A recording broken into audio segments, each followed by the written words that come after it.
Howdy, folks. Today we're talking filmmaking, film photography, and overall creativity for the modern age photographer right after this.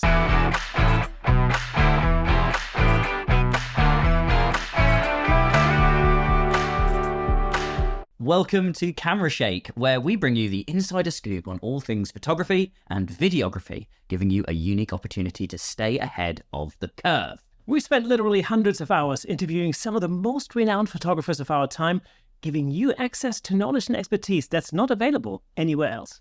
As always, I'm your host, Kirsten Lutz, and if you like me and you enjoy free podcast and YouTube content, then you can become a supporter of the show by buying us a coffee over on buymeacoffee.com/camerashake to help us create more exciting episodes for you. But of course, you're more than welcome to say no hard feelings. Just know that your support really does make a difference.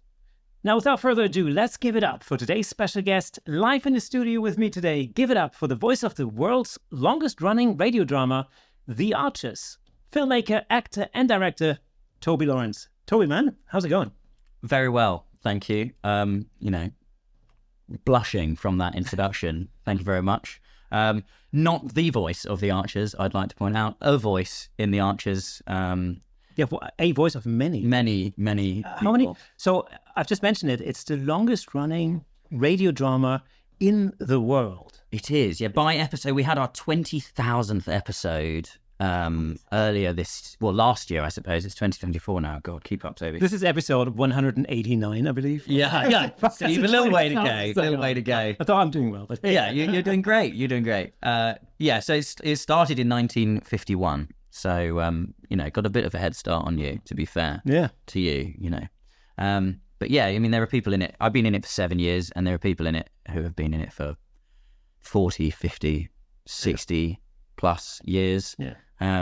June Spencer, lovely June, who retired very recently. She retired at the age of 103, having been in the Archers since day one. Which was intimidating to start with, because you suddenly find yourself in a room with people who just do it in their sleep. But once you get over that, it was incredibly inspiring, and getting to work with people with that much experience in what they do. It's been going on for such a long time that here in the UK, really, whenever there's a cast member that passes away in real life, it's a real thing. I mean, it's on the BBC News and everything. Yeah, it really is. Yeah, I mean, it's an institution. Generationally, I think anyone of my parents' generation and older and slightly younger as well, I'd say, grew up with it. Before the modern era of content everywhere, the radio played a far greater sort of role in everyone's life, and it's on 6 days a week, and then on Sunday they do like all the episodes of the week. They're like 12-13 minute long, so they're little snippets. So so these days most people I tell I'm in the Archers because I can kind of go under the radar just as a voice, you see, but if I tell them, they go, "Oh, my nan loves that." Yeah. or something along those lines. But it's always very flattering, and it's a lovely thing to be a part of. Yeah. I love it. It's also a huge responsibility if you're part of a show that has that kind of history. Yeah, it really is.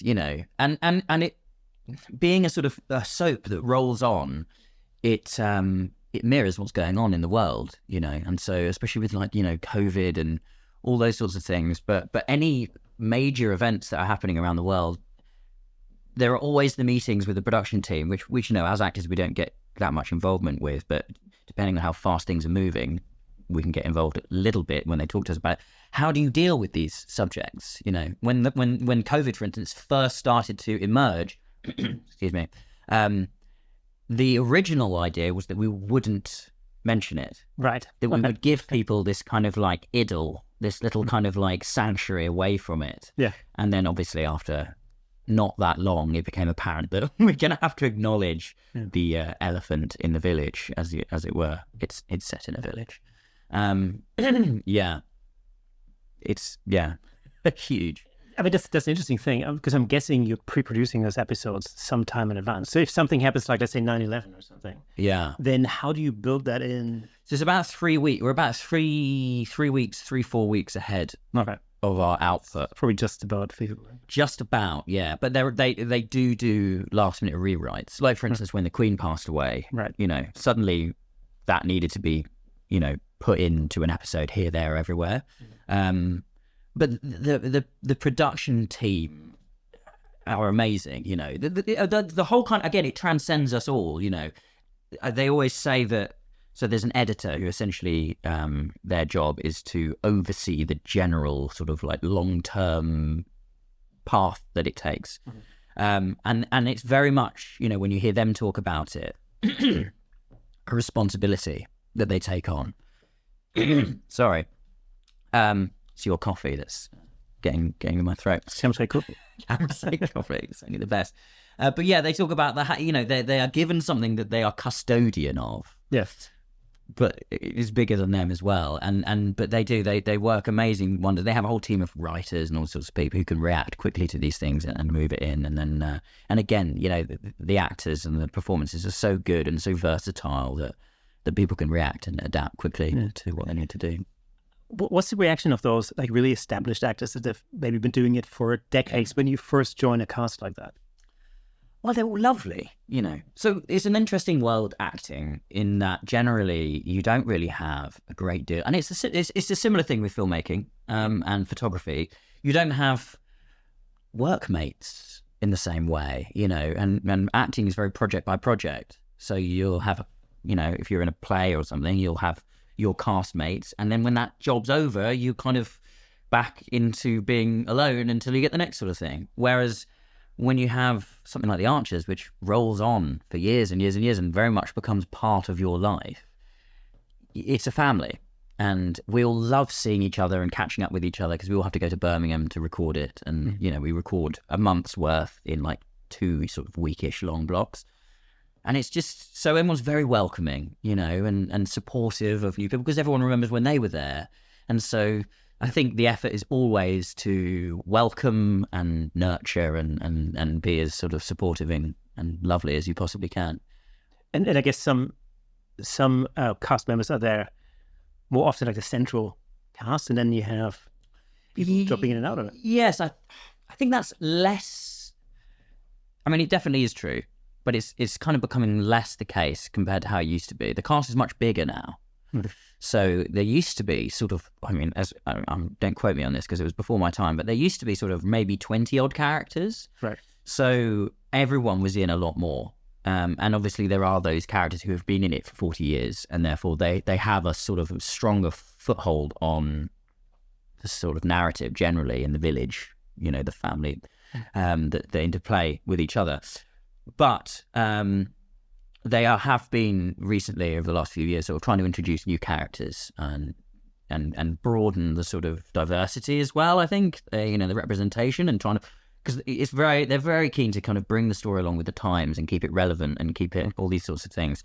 So often when a new character is introduced, they'll have a fair bit to do because again, if these characters have been here for 40 years, people know everything about them. They know their first crush and then that fell apart and then they had a job and then this happened and that happened, and you have this kind of history that gives your character some sort of weight. Whereas when you first turn up in the village or you just appear, they're quick to establish some sort of depth to your story. And then once you're settled in, generally speaking, the kind of spotlight will kind of move somewhere else. And there are different families and different kind of like dynamics in the village. So if there is a bereavement either in the show or in real life, and then obviously subsequently in the show, if that's within a family that your character doesn't really interact with, they're not related, and then the storyline is more likely to sort of shift towards them for a little while, and whilst they deal with that, and then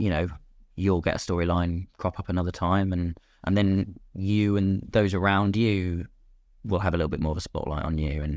And one of the things that always is very hard to get used to even now is how slowly things develop in the program. It's you can see, I can see something's going to happen here, and you think next round of scripts it'll come in. Yeah. You won't hear about it for 2 years because in real life that's how things happen.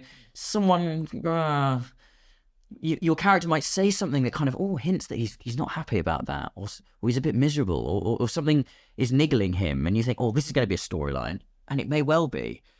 But in real life, you don't kind of think, I'm not that happy about my job, and then immediately like have a breakdown and quit. That breakdown will slowly drip feed into the narrative over the next 2-3 years.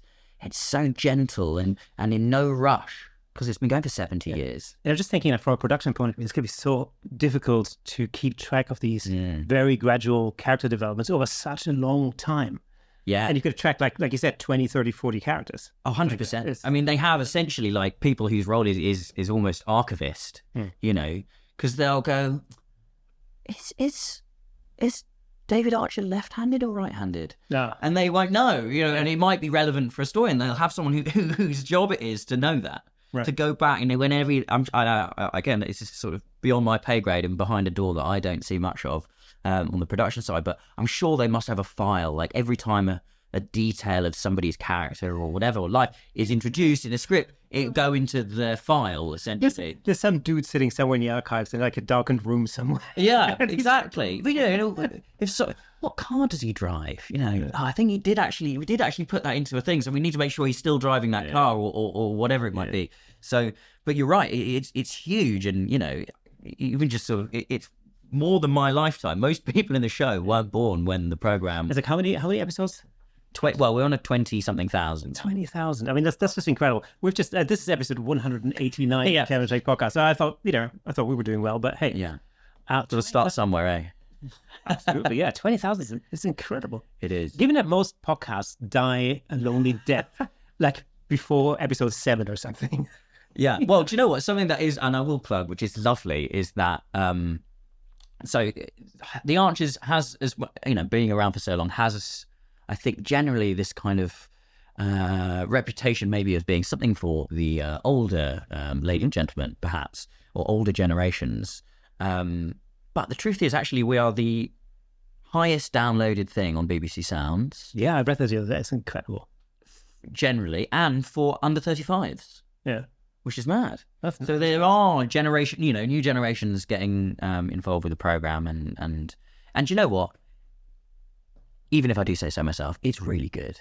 You know, it is really good. And once you get into it, one of the hardest parts is because it's only visual, being able to hear who's talking, you know, and being able to follow what's going on. I remember when I first joined the show and I started listening, it's like you get a bit lost as to who is talking. But once you kind of understand what's going on, I think it's a lovely world. People find some level of sort of sanctuary in it. And especially, I think, because it's sort of like it's from a time before television in a sense, you know. But of course, like, everybody knows like the TV dramas of the day. Like, in the UK over here, I'm thinking of Coronation Street. Or, what's the other one? EastEnders, something like that. Yeah. You know, it's similar in a sense. Only, of course, it's a TV production. But I think the concept is very similar. Like you have an ensemble cast of characters, storylines that develop over time. Yeah. Copious amounts of episodes, and you get to produce them week on week on week. There's one of the nice things about radio is that, and it's the same with books, I suppose, is that it leaves so much up to your imagination as an audience. You know, and that's one of the funny things when I meet people who listen to the show. More often than not, they go, "Oh, that you're not what I think Freddie looks like." Yeah, and you know that happens to me all the time. In fact, you know, I love listening to podcasts. Surprisingly, I mean, it shouldn't be a surprise, is it, right? I mean, absolutely. But I love listening to podcasts. That's what I do when I take the dog out or go for a run, which hasn't happened in a while, obviously. But you know, I listen to podcasts a lot, and of course, you have an idea of what that person looks like, you know. And then when eventually you see an interview with that person, or you see a photograph of that person, you go, "Wow, that doesn't make sense," because in my head, that person looked completely different. And I can see how that... It's like movies. People are very, very often disappointed with a movie of a book that they love. Yeah. If you've read the book and then they make a movie, be it Lord of the Rings or Harry Potter, you go, someone's made that choice for you. Yeah. After the fact. It's almost better probably to watch the film and then read the book, even though there are reasons that's not true. Yeah, well. I grew up in the south of Germany, obviously, and so TV movies, especially like Hollywood, you know, production or whatever, they'll be dubbed. Yeah, of course. And they, you know, they're very clever in the way that they do it. Like, you know, they have like if it's an A-list actor, like I don't know, Sean Connery or I don't know, Tom Cruise. Tom Cruise. He's Exactly what I was thinking. pretty A-list. Yeah, so Tom Cruise. They would typically always have the same voice actor attached to them. So if they make one movie, they have the same voice as another movie. Really? Yeah. Okay. So they're very clever at doing that. Makes sense. And that's great, except sometimes, for me, what happened was, I moved from Germany to the US and then to the UK, and I started watching movies with the original soundtrack. And very often I was surprised that the original voice of that actor is nothing like the dubbed voice. I mean, now they're trying to come close, but very often it's like, you have like Tom Cruise in a German version. He's talking like this. Not quite. And then, then you watch you. It was you who did that. But yeah, so it's surprising. And what's also funny is when you watch some early movies of these particular actors, like when they were unknowns, they very often have different voices at that point, because they weren't A-list actors. And so you watch like, I don't know, a movie with Tom Cruise when he was like really young. Yeah. Top Gun, original. Well, Top Gun, but he was actually famous at that point. But like before Top Gun, right? I think Top Gun was probably the movie where... That's really what made him. Yeah, but he did a few sort of more sort of romantic movies. Exactly, right. Didn't he? Yeah. So I think from Top Gun onwards, he would have probably had the same voice, But yeah, it's interesting. Well, one of the funniest things as far as like dubbing back in old is the old kung fu movies. Yeah, all of them. I mean, most of them were dubbed by the same like 6 blokes called Keith. Yeah. Oh, your kung fu. Yeah, it's too strong for me. And just dreadful. Well, I tell you what. So in Poland, they also used to dub, right? back in the day. But they would have a whole, let's say, a soap opera with also different characters, men, women, boys, girls, whatever. But it'd be one male actor dubbing all of the voices. No. So you'd have the dad of the family come in and goes, and then the wife would go, and then the little kid would come in and go, you go, what's going on? That's a good idea. Who signed up for that? And then when they saw it, went, yes, this is working very well. Yeah, exactly. We should continue doing this. Oh man! Wow, it was I've seen some of those. Come on a long way now. What I love though is I love watching movie clips like Star Wars, like clips from Star Wars, for example, dubbed into different languages. Oh yeah. And then also you like Star Wars? Only a little bit. Okay, yeah, good. No. But so that there's one particular channel that not only dubs them into German, but they dub them into different regional dialect, and it cracks me up. It's the funniest thing. You'll have to show me some of that. Yeah. I think you get the same thing with like Scottish accents. Yeah, Welsh. Yeah. So Darth Vader in Welsh would be amazing. Yeah, exactly. So it's like, your favorite movies. Father Luke. Your favorite movies reimagined. Yeah. Even that has like a Welsh slur to it. Yeah, it does. But okay, let's talk a little bit about the sort of the casting process. How does that work with a soap opera, like a radio drama like that? What I'm thinking is, let's say the writers come up with a new character, and then it goes into the casting process. How much does the writing team or the casting directors already sort of have a particular idea of what that character is like, or do they just bring actors in, listen, and go like, no, that doesn't match? No, I think they'll always have. I think they'll always have an idea of who they're looking for. Within certain parameters. It depends exactly who they are. If they're related to someone, then they need to have a similar background to the character that's already there. Age-wise, they're going to be sort of predetermined.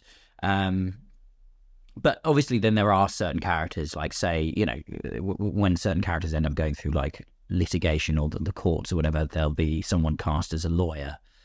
That's pretty open, I think. But as it's such a large show, often they'll try and get these sort of cameo roles. They'll actually bring in some interesting names, Okay. So I worked with Anthony Head, who played Giles in Buffy the Vampire Slayer. Oh, right. Okay. Yeah.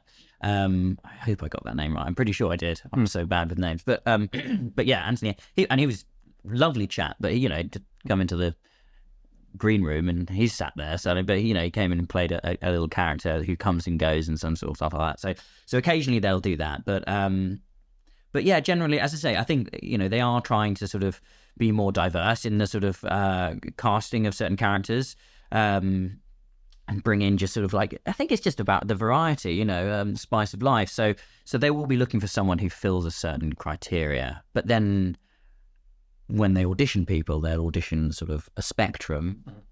Again, be open to possibilities, somebody surprising them, I think. Which I think is the case with hiring of any kind these days. I think it's important to everyone always has an idea of who they're looking for in their mind, but being open and receptive of other ideas can result in something even better than you could have thought of.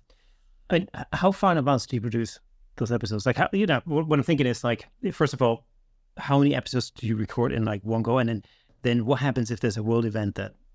Well, we do 3 a day, because again they're 12 minutes long. So I think a recording is about 2 hours and 15 minutes or something like that to record a whole thing. And you start by everybody sitting around the table who's in that episode, reading it through, so that the production team can get an idea of the shape of it and how long, if it's running too long or whatever, because obviously they've got a broadcast window to fit it into. If something needs cutting or whatever, and then you go through and record the individual scenes, and that happens about 3 weeks before broadcast, over a sort of 2-week block.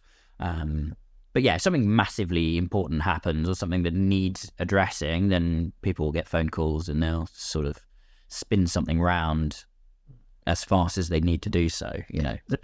How are you able to kind of arrange that around your other like acting commitments or I mentioned your filmmaker, so we'll talk about that in a second. But how do you jiggle all that? Well, they aren't. So you know in advance the filming. The recording blocks. So you know that these are the dates that the studio is happening, and then you essentially keep them updated with your availability. So until they offer you an episode and say, we've got 4 episodes for you this month, and these are things, and if you say yes, thank you very much, confirmed. Then they're in. You shouldn't and can't and don't change that unless something massive happens. If you did say, Tom Cruise has rung me up, he wants me to dub his new German movie.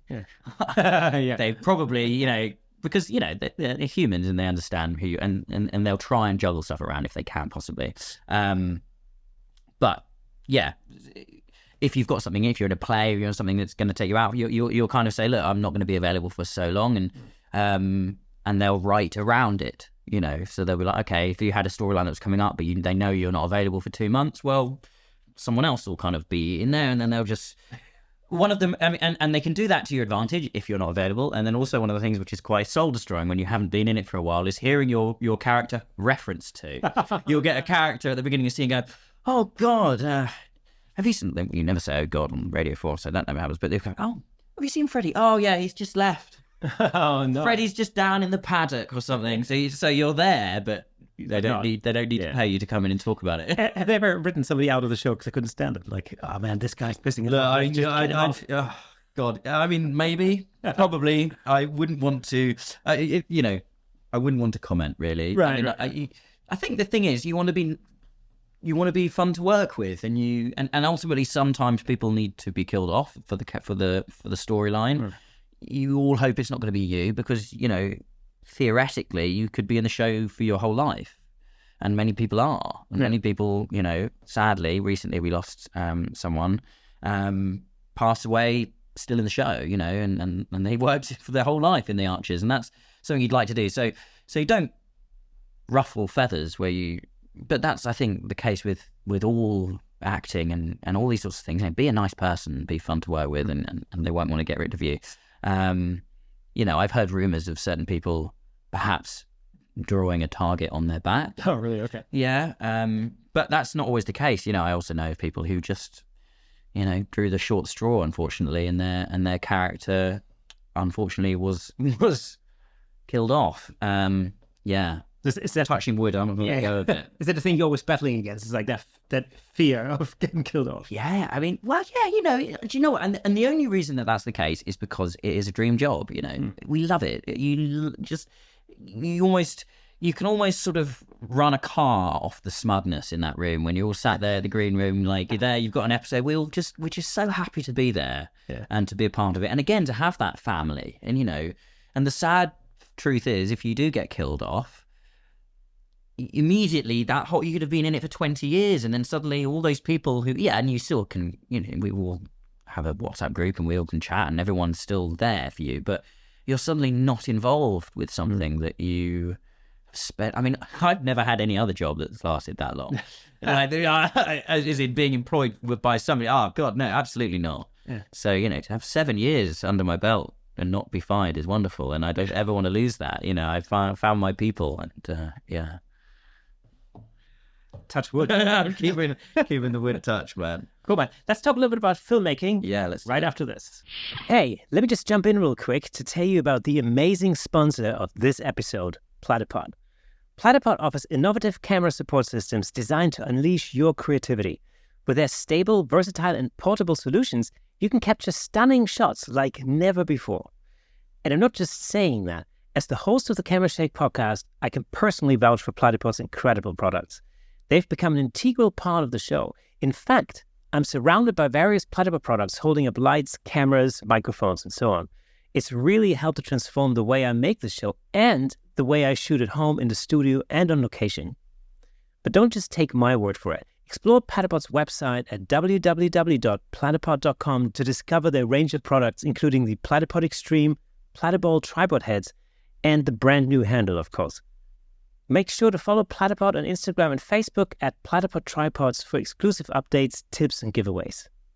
By choosing Platypod, you're not only investing in your photography, but you're also supporting the Camera Shake Photography Podcast. Thanks again to Platypod, our amazing sponsor. Platypod, where innovation never sleeps.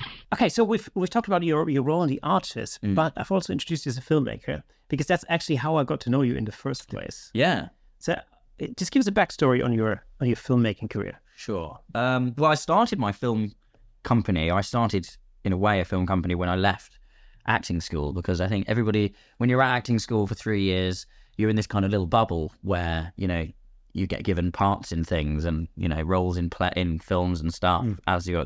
But then there's this sort of like kick out date when you're spat out into the world of being a self-employed freelance, essentially, actor.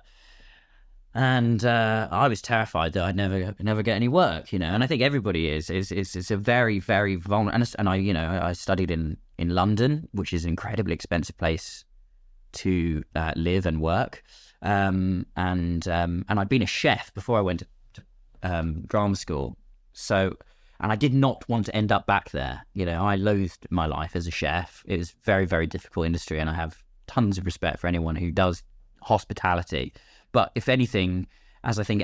I'm going to come around to your place for this. Should have kept that quiet. But I think doing the things that you hate can be very beneficial in that it tells you what you don't want. And it can often give you the spur to try something that might sound ridiculous, but why not give it a go? And I think most creatives have been in that boat at some point. You know, I'm thinking like, you know, jobbing actors, you know, photographers at the beginning of your career, you are going to have to wait tables and work at McDonald's, all these kinds of things. You just have to do them. Absolutely. You know, I remember when I graduated from music college, that's exactly what I did. You know, I used to work in market research. My first job in the UK was actually, I was a dishwasher at Pizza Hut. Gosh, brutal. Sure. Yeah, they wouldn't even let me in the front. Yeah, of course they didn't, because you were covered head to toe in crime and nasty. Like, you stay in the back. Oh, man. So I was literally washing dishes as my first job in this country. And, you know, and the thing is, like, you do it because you know exactly that, you know, this is what allows you to keep doing the other thing that you love, which is the creative part of you, you know. And then you just try to shift that over and start actually making some money with your creative endeavor. You know, that's the difficult part. And I think with creative endeavors maybe it isn't as much as you set yourself up to think it is, but it always feels like a huge risk. You know, there's far less clear path to making a living. You know, if you train as a plumber, people need their boilers fixed. You get the qualification, you can work as a plumber, and there's demand for it. Whereas saying I'm going to become an actor, there's no guarantee that you will. So you are really taking a gamble. And for me, it was getting to the point with being a chef. I always wanted to be an actor, but it felt like telling someone you wanted to be a pop star or a professional footballer. It kind of felt like a ridiculous thing to say, and really you should get some qualifications and go and be a lawyer or something, you know, respectable. But I ended up, because I went traveling, snowboarding and stuff like that, and ended up falling into being a chef, because there just happens to be restaurant in every place in the world. And so I came back to England, and that was all I had on my CV. So next thing I know, I'm stuck as a chef. And I thought, do you know what? Going to drama school seems like a stupid thing to do, but it's better than this. I might as well. If everything falls apart, I can always just carry on doing this. So but when I left drama school, I desperately didn't want to go back to doing that sort of thing. So and with acting, you're very much at the behest of other people. You know, you need them to employ you. And as I said, most jobs are one day, a short period of time, and then you're back to looking for more work. You're constantly looking for work. And so I thought, by starting a film company, I would have some sort of control of my life and of my own destiny. And it didn't, as these things never do, turn out in the same way as I thought. You know, I imagined I got a camera and I would write short films and I would star in them, and it would give me more kind of exposure. And and you quickly learn when you start doing filmmaking how expensive it is.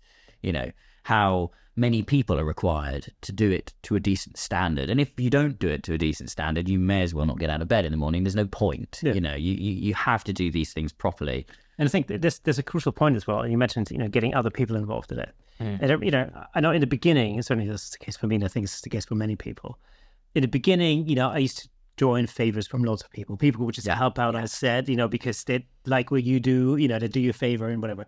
But there's a point where you actually have to stop paying those people. Yeah. And that's where things... There's only so many favors you can call in. And actually, you soon learn that you don't want to waste your favors. Yeah, exactly. Something that isn't worth doing. And when I first, set up this film company, if you want to call it that, I kept loads of people from drama school. I was like, stop bringing you script. Oh, I've written a script. Oh, let's film it. And I actually read the screenplay of Pulp Fiction. I used to read loads and loads of scripts, and mostly plays, but then screenplays as well.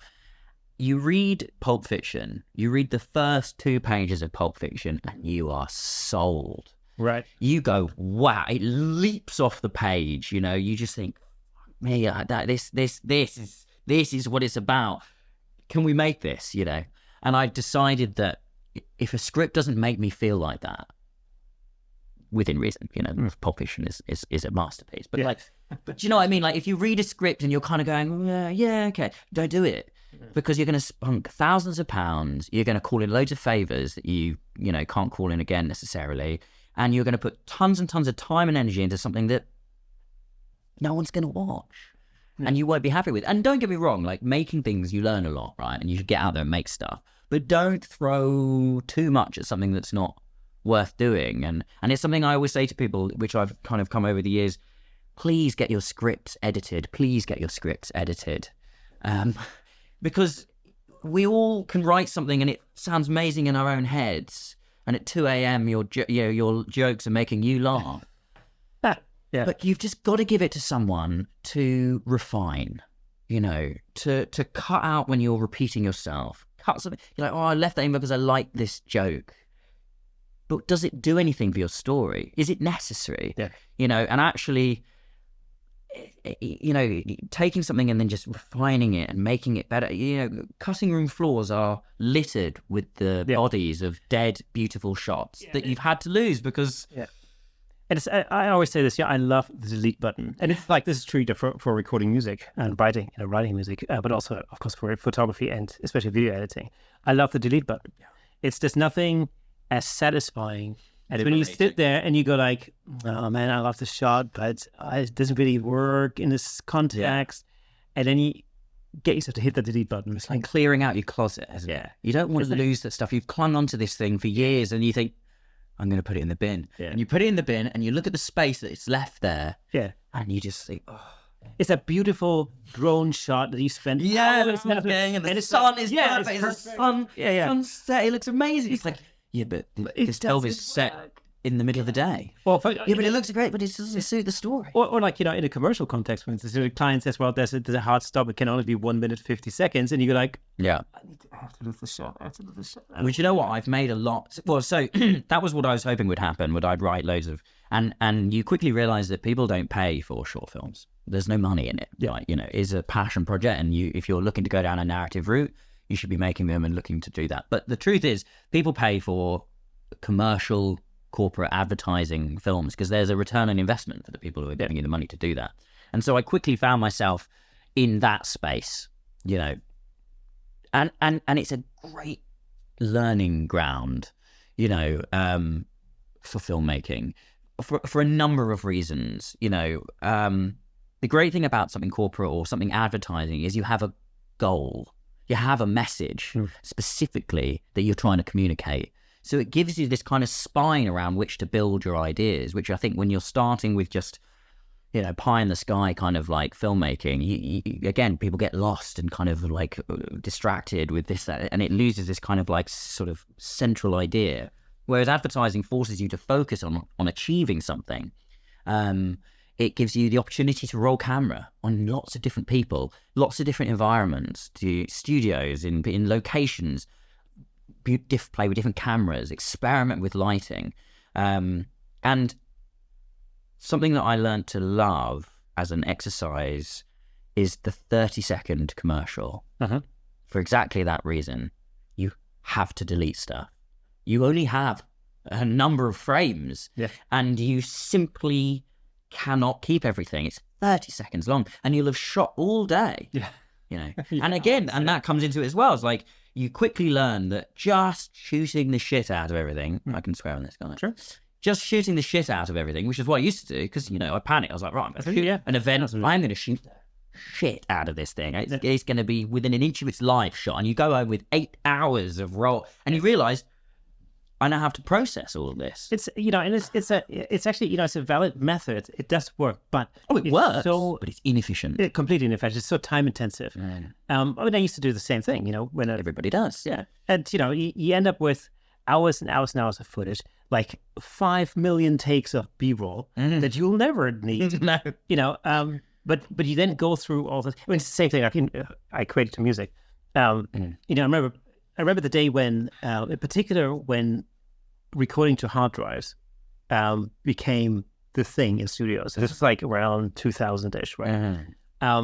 When as opposed to tape. As opposed to tape. Right, yeah. In the days when you record to tape, you had limited tape, right? Yeah. And limited tracks as well. So you couldn't really go crazy, right? But there was a point in the early 2000s where everything went digital. And so what would typically happen would be like, I'd turn up at a studio and I'd record a track, and let's say it would be an 8-bar guitar solo, right? And so the producer would basically set these 8 bars on loop and just let me play. And I'd literally sit there for an hour and a half just jamming to it. And then they would go in afterwards and cut a solo together out of all of the 8-bar takes that I've done. And, you know, and I thought, oh, well, it's cool because you can pick out all the best bits.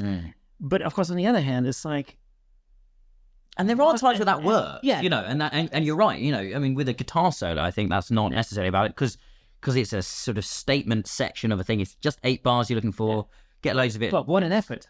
But if you were applying that process instead to 8 bars to 5 minutes of, you know, if you apply that to one bit, and I do, you know, there are certain shots that I will roll loads of times. But I know that all of those takes I'm just looking for one thing. I'm not going to shoot the whole film like that. No, of course not. No. Because, God, you're just giving yourself a headache. So, you know, what I started doing is, and this really helped me a lot, is especially in the context of YouTube, for example, when I do this YouTube videos, like for Planet Foot, I was sponsor of this podcast, of course, and I create tutorial content for them. So what I tend to do is I tend to write a script, you know, so a script, the talkies, as I call it, basically the talking heads when we talk. And what I do then is I then, based on that script, before I record anything, I then go through it and I put a complete B-roll shot list together. And so once I've done the A-roll shot, I can then literally go in and pick out exactly which shots I need to underline what I'm saying. So if I'm explaining a particular concept or a technique or whatever, I need to have all of the B-roll shots to visualize all of that content. And so for me to have a shot list to go like, okay, well, there's 25 B-roll shots that I need for this, right? I can then go and I can shoot the first one, the second one, the third one. By the end of that list, I'm done. I've shot exactly what I need. I haven't overshot. And the beauty of that is, in the editing process, I can then sit down and I can, you know, edit the first scene or something. And I know exactly which B-roll shots I need. So they're all there. It's super quick, super efficient. I don't spend tons of time searching for these shots. And generally, your script, through the process of actually sitting down beforehand and going, right, what do I actually need specifically, will make everything better. Yeah. Because you've thought about it, you've planned it. You know, like I didn't used to storyboard. I didn't used to story until I got my very first like decent budget to make something. I think I got like 12 grand to make a movie, to make like a ad thing, whatever. And I went all in. I was like, I'm not going to make any money on this. I got an Arri Alexa Mini. You know, I rung up my mate who, you know, DOP chap who, you know, I've worked with before, and I was like, I've got some money. We're gonna go. We shot on anamorphic lenses. We went all in on this puppy, right? And this is before I got my iPad, which is fantastic for storyboarding because you can, you know, delete stuff and edit, undo stuff. But at the time, so I basically had printed or cut loads of bits of card or paper to sort of like frame size, and I started like, I was like, I have to shot list this because if I don't know what I'm going to cut from, then I was like, if I lose this 12 grand, if I don't deliver the goods on this, I'm in big trouble. But, you know, but I do the same thing. I storyboard particularly when I do kind of, you know, sort of Robert Rodriguez fast cut type of sequences. Yeah. You know, I would then storyboard the whole thing. Other than that, I think for YouTube videos, for the ones that I make anyway, I don't necessarily. No, because that's slightly different. But this was very narrative driven. Yeah. This was like, you know, it looked like a piece of cinema, you know. And when you've got 20 people on set and your location is costing you like £1,000 an hour or something ridiculous, you just simply cannot not get what you need. Yeah. Because you can't go back. You've not got any money left in the budget, and you simply cannot, like, you know, waste the time you're there because the camera takes so long to set up, the lighting takes so long to set up, and it's a communication thing. I think, you know, because you're working with a team there over the. You have to be able to communicate them. Yeah, 100%. You know, if you did that without storyboards, it would take infinitely longer. Or it'd be impossible to make sure that everyone on set is exactly clear on what the idea is for the sequence. And it just frees you up. You're not there making those decisions. You're tweaking. You're going in there with a plan. And I mean, you know, small corporate type things, I won't storyboard. Absolutely not. You know, because it is like interview, let what they say, kind of, you cut together a narrative from what they say, and then you populate that with B-roll. But anything which is kind of like, you know, TV spot or something which is kind of like a story where, you know, the camera isn't a character in the film. You know, it's actually fun. You know, you will get your quality of production will shoot through the roof because you don't waste time. I know exactly I'm going to cut from a wide because I want to see and you understand why you choose one shot over another. Why do you want a wide lens or a long lens? You know, but you start understanding how these things affect your viewer's experience. And all those decisions are tied to the story, you know. Do I want to feel like I'm a part of the scene, or do I want to feel like I'm observing the scene? Yeah, I think the thing is, you know, you're kind of by storyboarding a scene, you're going into depth when it comes to visualizing that scene, and you're turning it from words on a page into an actual visual scene. And you can do it. But, you know, these days I'll go to the location on the recce and I'll take photographs. And I'll get someone to pose in, you know, just to get where the shot's going to be relative, so you can start kind of, you don't need to be an amazing artist. And actually what I tend to do is I tend to take those photos, put them into, you know, Procreate or something on the iPad with the pen, and then draw around them. And if I need a hand coming in, well, I'll just get, you know, my fiance or whatever to put a hand in the position I want it to be, take a photo, and then just superimpose that in. And I can build shots with very quickly using photos and layering stuff and just rough sketching. I really do feel like it's something that if you're, and it's only really, you know, people starting out in filmmaking who wouldn't be doing storyboarding. But absolutely. The sooner you take that step to actually bothering to storyboard, your understanding of how you choose your shot, why do I choose this shot over that shot, will actually skyrocket. Yeah, and I mean, the same principle is really true for, you know, professional photo shoots. I'm sure it is. That's the thing. It's the same, you know, you recce the location, you think about angles and stuff like that, you visualize what you're going to do, and that's going to inform lighting. So a lot of the decisions to be made actually made before you ever get to set. And especially when you're starting out or you're not in the sort of like stratospheric echelons of the industry, you know, often your USP is going to include your affordability. Sure. And, you know, I always say everything that we make should look at least 3 to 4 times more expensive than it was to do. Yeah. And the better prepared you are, the more you can squeeze out of your time on set and your equipment and all these sorts of things. You can do.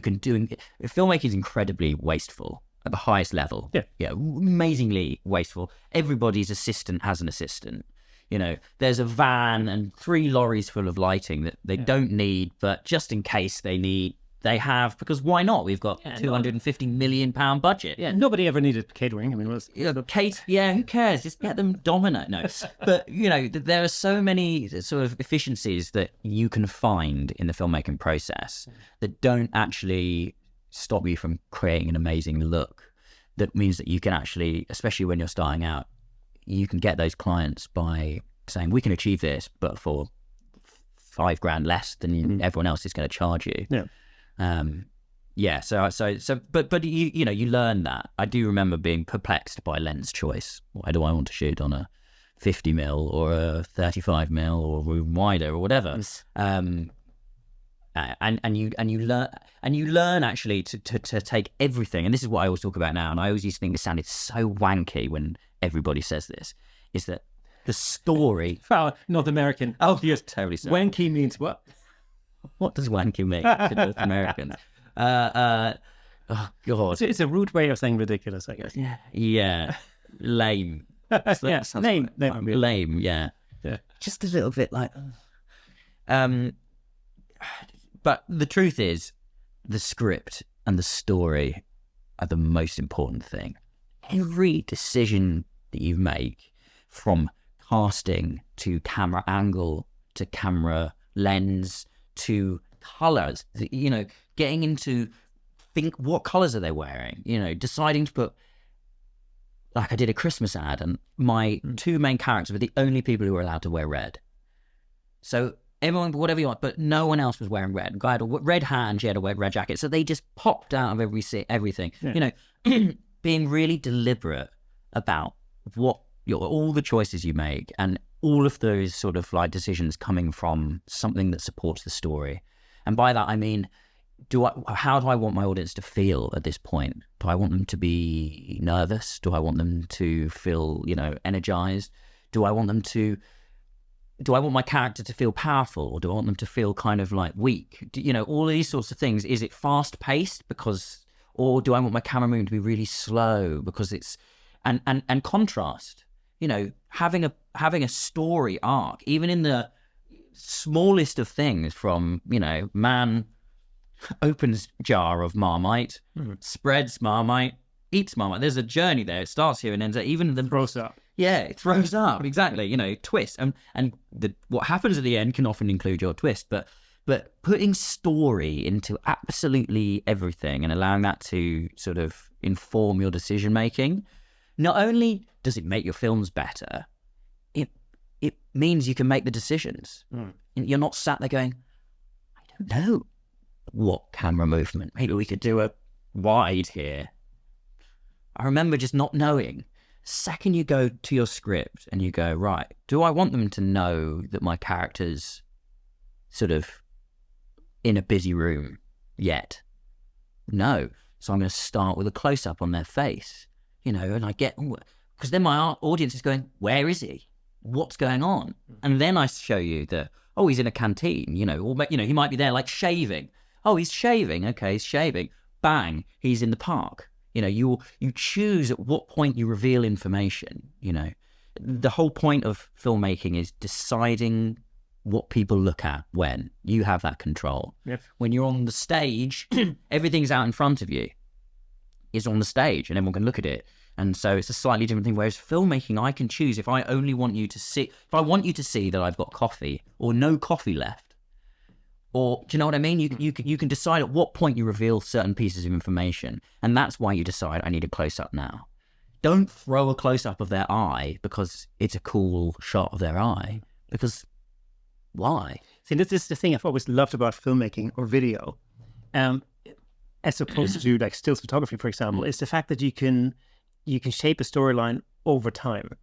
Like you can with a stills photograph, of course, you can tell a whole story in one shot, but what you can't do is reveal things over time, and this is the thing that's always fascinated me with video, and just as many of our listeners and viewers know, because I've talked about it many times.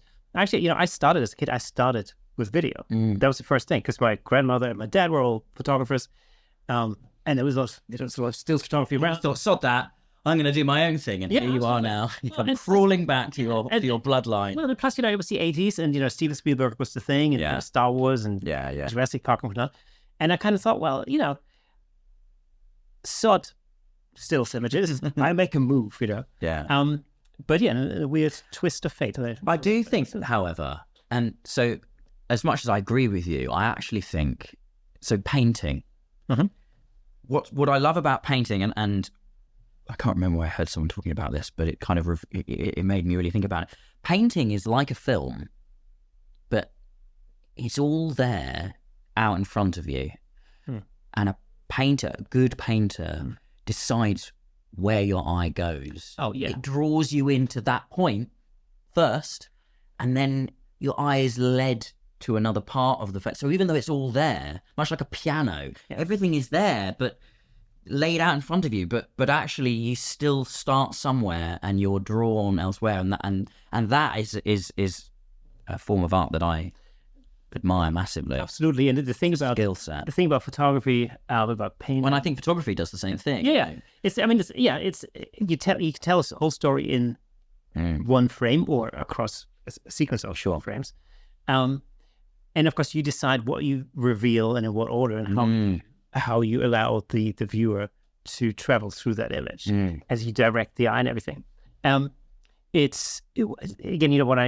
What I love about filmmaking is that you can do that over time. So you can hint at something that hasn't revealed itself yet, or maybe reveals itself very differently from the way that you hinted at in the beginning. And then you and twists, and you can force someone to make assumptions. Yes, exactly. That's what that you then shatter. Absolutely, yeah. So that's to me, that's always been super, super fascinating. When it comes to filmmaking. So, which is why I'm always sort of I'm wondering this fine line between stills photography and video and filmmaking, because to me those two things are not separate art forms. No, to me they're all part of what I would call the visual spectrum. And not just from a technical standpoint, obviously there are clear similarities there, but just, you're right, there's a lot of overlap. And I guess I started the other way around. I was always very keen into photography as a kid, and took loads of photos and loved that sort of thing, and kind of found filmmaking through acting and stumbled into it. And there's massive overlaps, and I think you can learn a lot from doing one, can help you. Absolutely, 100%. Yeah, definitely. I mean, really, the similarities are so massive that if you have a really grounded knowledge base when it comes to stills photography, that helps you massively. I mean, it's light and color, exactly, shape, contrast, and it's apertures, and from a technical point of view, exactly. And they definitely. And I really enjoy photography as a hobby. Because it's almost like a breather from video and film, because I can take one at a time. Yeah, and filming is more difficult. And I don't mean this sort of technically or artistically. I just mean that if someone ruins the sound, it screws the whole shot up or whatever. You need the whole shot to work. If you start filming and then someone fluffs their lines, that shot, is ruined. So I like the photography that it is a moment, and you can kind of focus in on that moment and that specific frame, which I find quite cathartic. So let's talk about 35mm film shooting, because I know you love it. I love a bit of 35mm film camera and medium format. I sort of dipped my toes into. Yeah, and I know it's again we're now that you've learned. Folks, the word wanky, I'm going to bring it back up again. It can come across a bit wanky, it's like being obsessed with vinyl or something of that ilk. It feels archaic. It feels expensive. and it's definitely got very, very much more expensive in the last couple of years. I think a roll of portrait went from sort of £11-12 to £22 Oh, wow. in like Jesus. God, in about 6 months. It just happened overnight, like the price of a pint. Just suddenly, what happened? Are they making this stuff out of platinum now? But yeah, so it is expensive. It's massively expensive, but I feel like the thing you get from 35mm film is it forces you to slow down. Mm-hmm. You can take 1,000 photographs on your digital camera and get it just right. You take a few, not 1 minute, and take another one. No. There is something more sort of, I don't know, nostalgic. I like, whenever I'm taking a photograph of somebody, and often they'll go, oh, no. I always say, think about how you'll think about this photo of you in 20 years' time. You'll love it. We all look at pictures of us when we were much younger, and at the time you're like, oh God, I hate that photo. And you think, God, I look so young and fresh-faced, right? And I love the thing about photography that it has this kind of like time capsule-esque quality to it. I love portraiture. It's my favorite kind of thing, which is obviously your areas of expertise. And I don't like, and I'm not really that bothered by candid photography anymore. I like them to know I'm taking the photo. I want them to look down the lens. I want to see into their soul. That's what I'm looking for, is that kind of thing that you can't capture, that is a connection between human beings. And I love looking at photographs from the 1800s of someone who is long gone, and is staring at you through time. And you know what I like? I mean, obviously, portraiture is my thing, and I love seeing people in old photographs. The one thing I really love about going to pubs, especially in this country, is that very often you see these old photographs. Whatever, And you immediately start to compare, and you're like, oh yeah, that building is still there. Look what that looked like. There's a man with a horse and cart.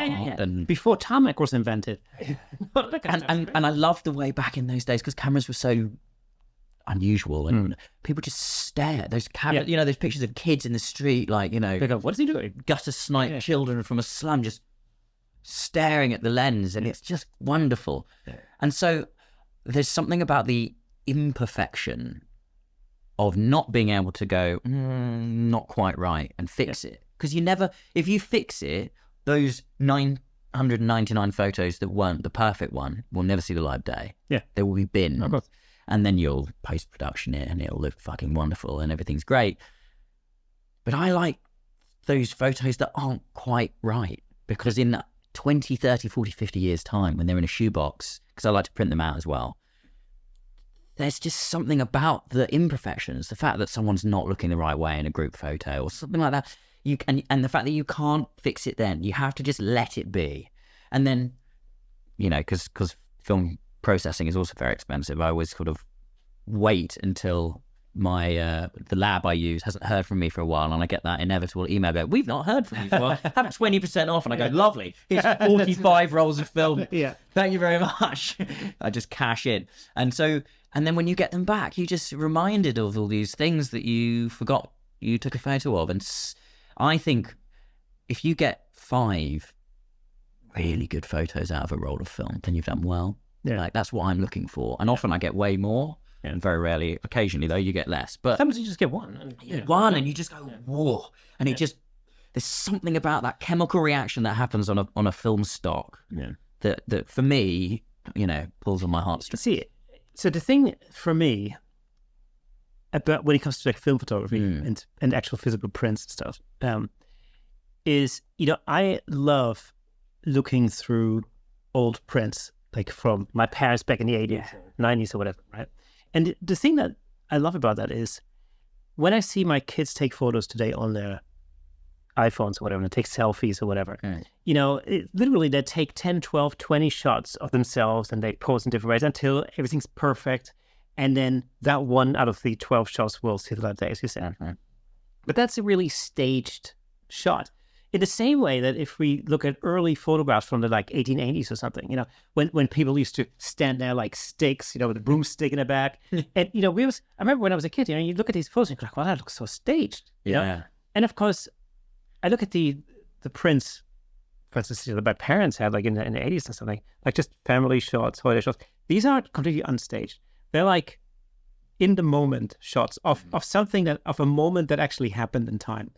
And I always feel like that's the thing that I find so beautiful about this, because that's literally just freezing a moment in time rather than staging a thing, you know? But then I think there is also something, again, we have to, with all of these things and trends, we have to remove ourselves from our time and then look back at this trend of this from another 100 years' time in the future. And it will be idiosyncratic of now. Of course. And it carries in its own sort of fabric something else that at the moment we're like, meh. In the same way as music of a time never has the impact it has until 30 years later when people go, oh, do you remember that? And suddenly the 90s, everyone's longing for the 90s. Yeah. So there was an interesting thing. There's an interview I read with a very famous street photographer, and the name escapes me now, but it was an interesting thing. And the discussion went about how street photography has changed from the 1950s to now, right? And one of the most remarkable things is, he said, like, if you go out to London, New York City, wherever it may be, and you take photos of people in the street, now, a sign of the time now is that you'll find people looking at their phones. So that's the pose you'll see a lot. You never saw that in the 50s, in the 60s or 70s, because mobile phones didn't exist, right?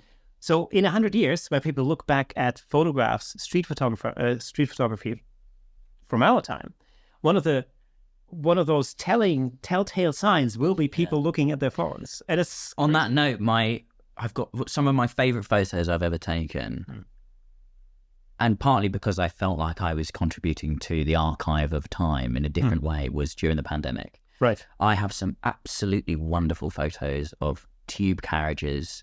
So I've got this one photo which is looking down a tube carriage, and it's got that horrible putrid yellow lighting that you get on the underground, you know, and everyone is just in masks. And I think it must have been during the first time they unlocked everything. Right. So it's still in the heart of terrified time, but they kind of opened it. And obviously this is the underground, so it's packed in like sardines, really, really busy. And then there's this one lady, must be in her 70s, perched on the edge of a seat with her mask on, and she's looking straight down the lens, and she is clearly terrified. Yeah. And everyone is just masked up, and it's just such of its moment, you know. And I could see it at the time. I was like, this is going to be like photos of the Blitz or whatever. Do you know what I mean? But yeah, so this is why I like it as a hobby. I like it. I feel like I am an archivist. I feel like I'm just. And again, I have 36 shots.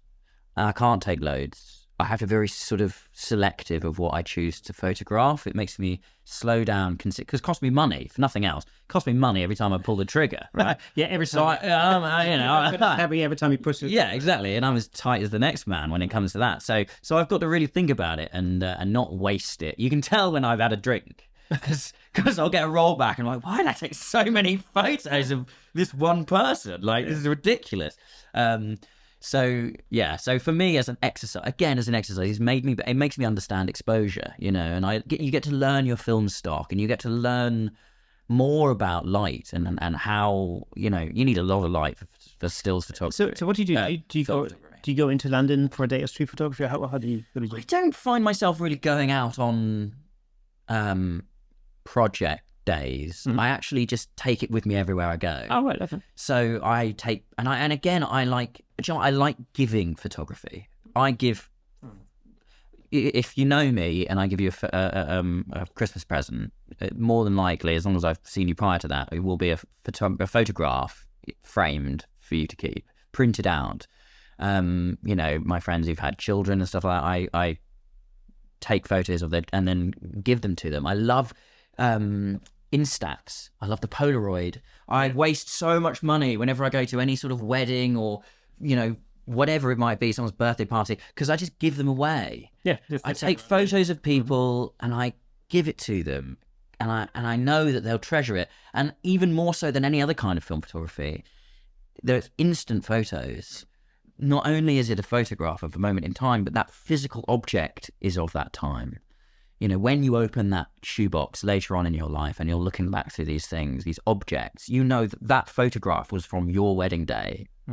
it happened then. That chemical reaction happened in that moment, and it's probably woo woo, right? You know, and just a load of old bollocks, but I get a kick out of it, you know. And that's the thing. I mean, that's the beauty of a creative endeavor like this. You know, is that whenever it means some different to everyone, you know, and to each person, and so it's that's what makes it so beautiful, you know. And I think, you know, because I do spend most of my time filmmaking in the space of advertising and things like that, it kind of, I found a sort of sense of purpose actually in that side of things. There's no commercial element to it really. I mean, occasionally I take photos for people, but it's not something I push or look to do. It's, for me, I feel like I'm contributing to the universe in a sort of longer term way that feeds the soul, I think. But I would recommend, and it's, do you know what? As much as anything, this is how I always counter the argument that it's expensive, is it's actually cheap. To buy a camera that can take the quality of photograph that I take on a 35mm camera will cost you a couple of £1,000 probably. But you can buy a Canon EOS 600, not D, because that's digital, 600 for about 35 quid. 35 quid. Because the thing is with film photography, which I'm sure most of your viewers already know, but if you don't, is the camera makes no difference whatsoever. All that matters is the film stock and the lens. You know, the thing that holds those things together make zero difference at all. So you can buy an old camera for next to nothing, and yes, it might be 20 quid for a really professional piece of roll of film, and it'll cost you 7 to 10 quid pounds to get it developed. But that's cheap. You've spent 30 quid and you've got professional film, you've got professional outcome, and you've spent, you've spent 500 quid because you've got to get the camera and a nice enough lens, but to get the same quality of photos. So the way I look at it is that I'm spending £4,000 on a camera, but I'm just spending it over a few years, bit by bit, and getting a bit more out of it. And of course, I mean, you could get into developing black and white film at home, for example. Black and white, and I have a kit to do black and white. I do. Because that's what I remember, like from when I was a kid. My dad used to all the time in the bathroom. You know, it's the scanning. Yeah. It's unless you have a decent scanner, you can develop it, but then you've just got this roll of negative, and you either Lightroom and print it. But so this is the thing. I'm hoping at some point to acquire a good quality scanner to take high resolution scans of my negatives, and then I will start developing myself. I think. Look at interesting thing. Yeah, but it's one of those. You don't want to mess it up. You don't want to ruin your first roll of film by leaving it in there too long or not putting a stop. Yeah, and you probably will. So then, at what point do you go? I'm gonna take a risk with this. And again, I can't remember what's on any of the films. So which one am I gonna gamble with? I don't want to lose anything. So it's just like anything, it's you've got to take the jump, haven't you? And I remember a little while ago, I went to a camera club meeting, and there was, I can't remember whether there was a competition or an exhibition. I can't remember, but there was one particular shot which was amazing. It was, it looked like it was shot through. It was a street scene with some houses and some characters, some people, but it was shot through a window that had water running down. Right, so everything was out of focus, and and it looked amazing. And I remember looking at this, thinking like, I wonder if this is actually shot like that or whether it's Photoshop, right? So it turns out, as I learned later, this was all shot on film. And there were several exposures, and they were meticulously put together in a dark room. And it wasn't a shot in camera multi-exposure. No. It was layered in the dark room. Yeah. So it was like, and then it was rephotographed through pane of glass with water and all that. I mean, it's the amount of effort. And that's compositing, isn't it? But old school. It all started, exactly. But it all started just with the street. There were no people in it. It was an empty street. And then they literally composited those people into it, then rephotographed the whole thing through. I mean, wow. And so I said to the guy, I said, well, how long did it take to make this? He goes, like, about 3 weeks. Yeah. And I'm thinking like, okay, well, Photoshop, 10 minutes. Yeah. But the world needs the 3 weeks thing. You're right. Now. You're right. It's I think everything is so fast. And look, AI and everything like that. And I use AI, and I think it's a tool that if you don't learn to use, will learn to use you. But I do think, for preserving your humanity, certain tasks which force you to slow down, like going for a walk in the park, something taking 3 weeks to do feels different. Exactly, there's something really cathartic. It's less churn and burn. Yeah, exactly. You know, and I mean, I love to do that in the digital world. I love.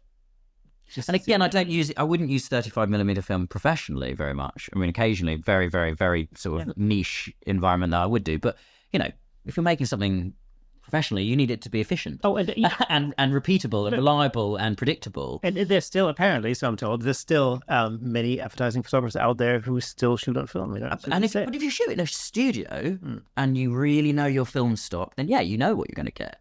And they'll be using other forms of monitoring, so they can kind of see what they're going to get beforehand. So absolutely there are. But when you're in more unpredictable environments, it becomes more risky. I wouldn't shoot someone's wedding on 35mm film because I might get back to the thing and go, wow, this is underexposed, or light leaks all over the place, and then you just go, I'm so sorry. Can you get married again? Yeah, and I said this many, many, many times. My ultimate nightmare is shooting a wedding on film, because it's like, you're like, oh, did you get the first kiss? And you think, maybe. You'll have to wait to see. Send it off to the lab. Hopefully it doesn't get lost in the post. Exactly. So there's so many pitfalls that you could fall into. Just imagine you screw down. Oh, man. You'd have to kiss, the first dance. You have to change your name and leave the country when you're like, God, imagine. What a responsibility. But then on the flip side, I remember, and again, we'll talk about this many times on the show, I remember the days when, back in the 80s, for instance, wedding photographers, they would shoot 3 weddings a day. One in the morning, one midday, and then one in the evening. But the style of photographs would be different. Oh, and you would use flash. You would make sure whereas photography these days, wedding photography specifically and video, is far more leaning towards the candid. I want you to disappear and get everything as it happens, which you can't do. But it's also, back in the day, they used to light. They did an album with 25 images in it. Yeah, of course. Now they want 200, 300, whatever. It's crazy. So I mean, it's a completely different job now than it was. Absolutely. And I remember talking to a guy who used to say like, I used to shoot an event or something, and actually he would basically set up a dark room in the back of the venue. No. And he would shoot, the roll would go in the back, somebody would develop the negative right there, so he could give people prints there and there. They would so we could check that they would deliver the out, because he would do 3 weddings a day, 6 days a week. And so basically they would develop all that crap in the back, and then they would basically deliver the album the following day, because otherwise it'd be impossible to keep up with all of that. Yeah, blimey. It's a completely different, crazy way of working. Yeah, and look, and this is why I said it was a bit wanky, because I do realise that there's going to be lots of people listening to this going, oh, shut up. Just get a decent digital camera. You can put grain on it, and you can make it look the same, and like all that. Oh, it has a feel and a sort of natural, organic nature to it. Is all hocus pocus, and you're probably right. Yeah, you're probably right. And although it's fun, I did a selfie shot last night actually for a thumbnail that I need to produce, and it's all about glasses or whatever. And for those who haven't got this yet, I recently become a member of the bespectacled. I don't even wear glasses. I'm just wearing them to make him feel better. Well, I can't see the camera from here, but I can see you very clearly now. Oh, really? Yeah, it's just reading glasses. There's reading glasses. Oh, I see. But I thought I commit that to eternity by creating a bit of a headshot with these glasses. And so as I'm editing it last night, I was thinking, it'd be cool to give it like more of a classic filmic look. And come the light leaks and the like grain, and I liked it. It's cool. It's good fun, but it's different. Of course, it's different. Bit of snap and crackle and pop. Yeah. But it's different from actually shooting on film. Yeah, definitely. And you could argue it's slightly less artistic, because in digital you are doing it on your sort of from your own mind, and you're creating stuff more deliberately. And I like to let the film make mistakes. Yes, I mean it's and almost let it kind of do it for me. And it's a matter of control. How much control do you have? And it is. I love that about things like Instax, for example. Yeah. And stuff like that is the fact that you have to let go. Yeah, and that's again why I use it as a sort of like release from my storyboarding every frame. Exactly, and this actually is a beautiful sort of story arc or full circle that we've come from storyboarding and taking control of every single little detail of what you're going to shoot and controlling everything, to this freedom that we have with film, where we have zero control whatsoever. Toby, it's been absolutely amazing having you on the show. Thank you so much. What a great conversation. I'm sure this wasn't the last time you're on the show. No. We should definitely do this again. I'd love to come back. Thank you so much. Fantastic. Okay, folks, that's it for today. It was awesome having Toby live on the show. It's a guarantee for a great conversation.